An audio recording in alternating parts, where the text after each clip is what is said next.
के माथे से टपकते हुए पसीने को देखकर सविता की हालत खराब हो गई। ऐसा आज पहली बार नहीं हुआ जब रिशु नींद से घबरा कर जागा है। हाय मेरा बच्चा, न जाने किसकी नजर लग गई है तुझे। जब से मेरे बच्चे ने 10वीं के एग्जाम में स्कूल टॉप किया है तब से रोज बुरे बुरे सपने आने लगे हैं। हाँ माँ, मैंने आज फिर से एक काले साए को देखा। वो यहीं मेरी आंखों के सामने खड़ा था। माँ मुझे बचा लो माँ।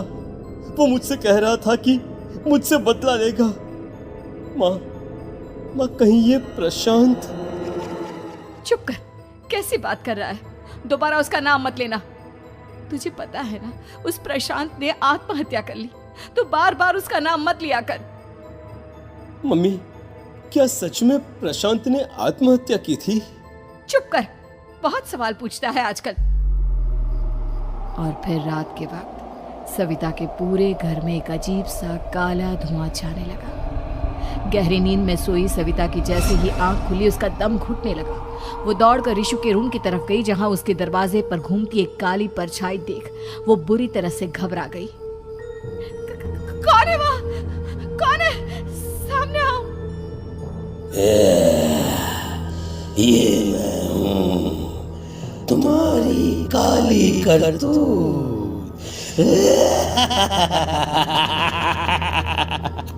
और अब मैं तुम्हारे बेटे को ले जाने आया हूँ। नहीं, मेरे बच्चे को छोड़ दो प्लीज। मेरे रिशु को कुछ मत करना। वो परछाई रिशु के कमरे में घुस जाती है। सविता भी उसके पीछे पीछे दौड़ कर जाती है और देखती है कि अब वो साया साफ नजर आ रहा था। वो सर से पैर तक खून में सना हुआ था और उसके शरीर के सारे अंग कटे फटे हैं। क्या चाहिए तुम्हें? तुम जो बोलोगे मैं करूंगी, लेकिन मेरे रिशु को छोड़ दो। उस परछाई ने रिशु को गर्दन से पकड़कर दीवार के सहारे हवा में उछाल दिया। रिशु जोर जोर से चिल्लाने लगा। माँ बचाओ मुझे, बचा लो माँ ये मुझे मार डालेगा। माँ मुझे बचा लो माँ। नहीं ऐसा मत करो, मुझे मार दो लेकिन मेरे बच्चे को छोड़ दो। मैं तुम्हारे आगे हाथ जोड़ती हूँ। वो परछाई रिशु को जमीन पर गिरा देती है और अचानक वहां से गायब हो जाती है। रिशु, मेरा बच्चा, तू ठीक तो है ना? कुछ बोल बेटा, क्या हुआ है तुझे? मैं ठीक हूँ माँ। क्या हुआ था यहाँ पर? कुछ नहीं बेटा, कुछ नहीं। तू परेशान मत हो। हम कल ही गांव के बाहर जो तांत्रिक महाराज रहते हैं उनके पास चलेंगे। ठीक है माँ, हम जल्द ही उनके पास चलेंगे। मुझे बहुत डर लग रहा है माँ। ये बार बार मुझे डरावने सपने आना, ये सब हमारे साथ क्यों हो रहा है माँ? अगले दिन सविता अपने बेटे रिशु को लेकर गांव के बाहर तांत्रिक के पास जाती है। जिस जगह पर तांत्रिक रहा करता था वो जगह बहुत डरावनी थी। चारों तरफ कंकाल और खूब भूतियां नजर आ रही थी। गांव से दूर वीराने में उस जगह पर जोर से आंधी चल रही थी। रिशु ने डर कर अपनी माँ का हाथ पकड़ लिया। माँ मुझे बहुत डर लग रहा है। ये कैसी जगह है? देख बेटा, हमारे साथ जो कुछ भी हो रहा है उसका इलाज सिर्फ और सिर्फ ये तांत्रिक महाराज ही बता सकते हैं। अब यही है जो हमें प्रॉब्लम से बाहर निकाल सकते हैं। जैसे ही सविता और रिशु तांत्रिक की झोपड़ी के अंदर पहुंचे, वहां का नजारा देखकर उनकी आंखें फटी की फटी रह गई। तांत्रिक की झोपड़ी के अंदर कई सारे लोग अपनी गर्दन घुमा घुमा कर जोर जोर से चीख रहे थे। कौन हो तुम और यहाँ क्यों आई हो? महाराज, मेरे बेटे को कुछ दिनों से एक डरावनी काली परछाई नजर आती है और कल रात उसने मेरे बेटे पर हमला भी कर दिया।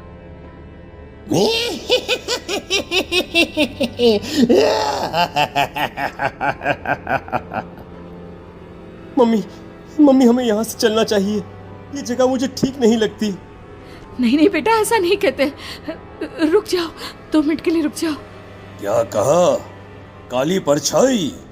तुम्हारे बेटे पर किसी काली परछाई ने हमला किया? हाँ महाराज, वो कह रही थी कि वो मेरे बेटे को कुछ कर देगी। कोई उपाय बताइए महाराज, मेरे बेटे के साथ कुछ गलत नहीं होना चाहिए। तुमने किसी दूसरे के साथ गलत किया है तो तुम्हारे साथ भी गलत होकर ही रहेगा।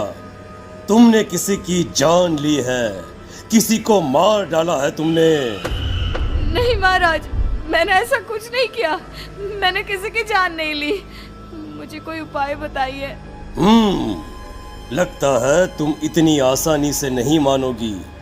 मैं तुम्हें अभी उस काली परछाई से मिलवा देता हूँ और वही सारा सच तुम्हारे सामने लेकर आएगा। सविता और ऋषु ने डर के मारे अपनी आंखें बंद कर ली। तभी अचानक तांत्रिक की झोपड़ी में अजीबोगरीब आवाजें गूंजने लगी। सविता और ऋषु बुरी तरह से कांप रहे थे।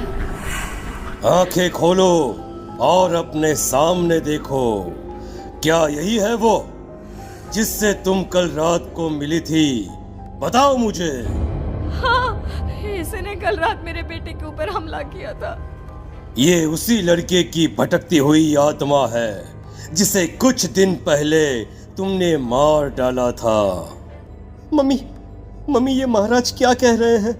क्या सच में आपने किसी की जान ली है, किसी को मार डाला है? अगर हाँ तो बताइए ना मम्मी, किसको मारा है आपने? किसको? तुम्हारी माँ इतनी आसानी से सच नहीं बताएगी बेटा। इसने एक बच्चे की जान ली है।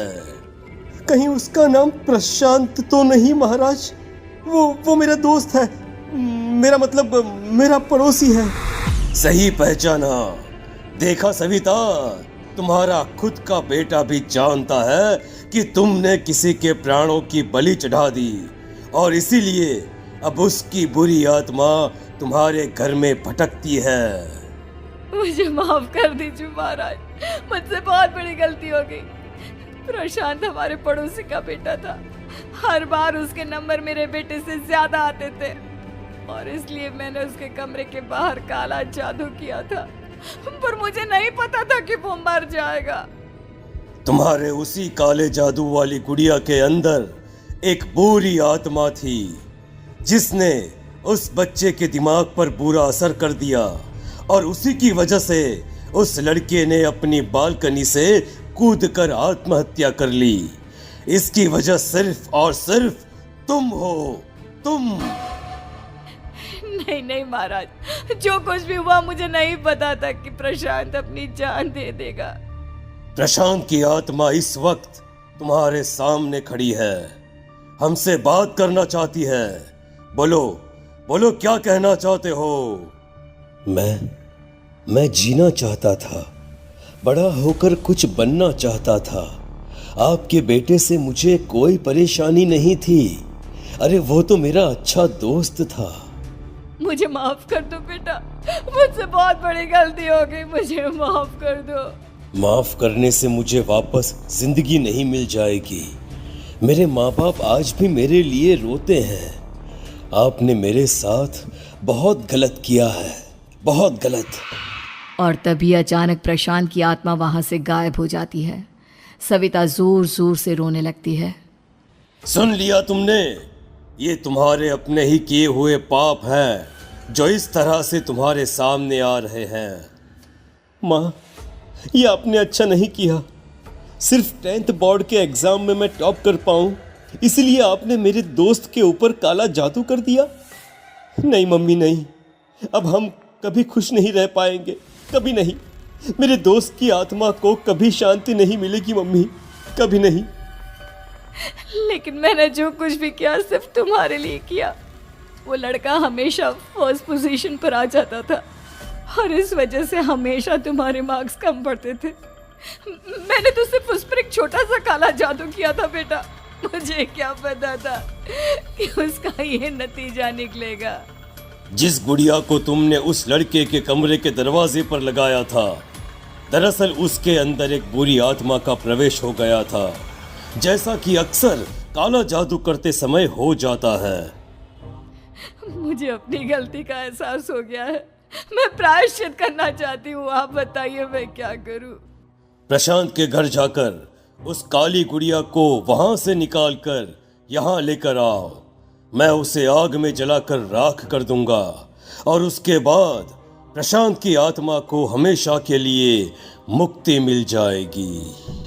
अगली रात सविता चुपचाप अपने पड़ोसी प्रशांत के घर जाती है। प्रशांत के माँ बाप प्रशांत की मौत के बाद उस घर को छोड़कर हमेशा के लिए वहां से चले गए थे। जैसे ही सविता उस घर के अंदर कदम रखती है, उसका सामना अजीबोगरीब हैवानियत से भरी आवाजों से होने लगता है। ऐसा लग रहा था जैसे कोई बुरी तरह से चीख रहा हो। सविता जैसे ही प्रशांत के कमरे के बाहर पहुंचती है, वहां पर लटकी हुई गुड़िया के शरीर से खून टपकने लगता है। ये क्या हो रहा है? इस गुड़िया के शरीर से खून क्यों टपक रहा है? सविता हिम्मत करते हुए उस गुड़िया को वहां से उतारने की कोशिश करती है, लेकिन तभी अचानक से बहुत भयानक दिखने वाली औरत उसकी आंखों के सामने आकर खड़ी हो जाती है। मैं यहाँ से कहीं नहीं जाऊंगी, और अगर तूने मुझे यहाँ से हटाने की कोशिश की तो मार डालूंगी मैं तुझे। नहीं नहीं, मुझे तुम्हें यहाँ से ले जाना ही होगा, नहीं तो मेरा बेटा, उसकी जान को खतरा है। मैं तुम्हें नहीं छोड़ सकती। अगर तुम्हारे अंदर हिम्मत है तो मुझे इस घर से बाहर ले जाकर दिखाओ।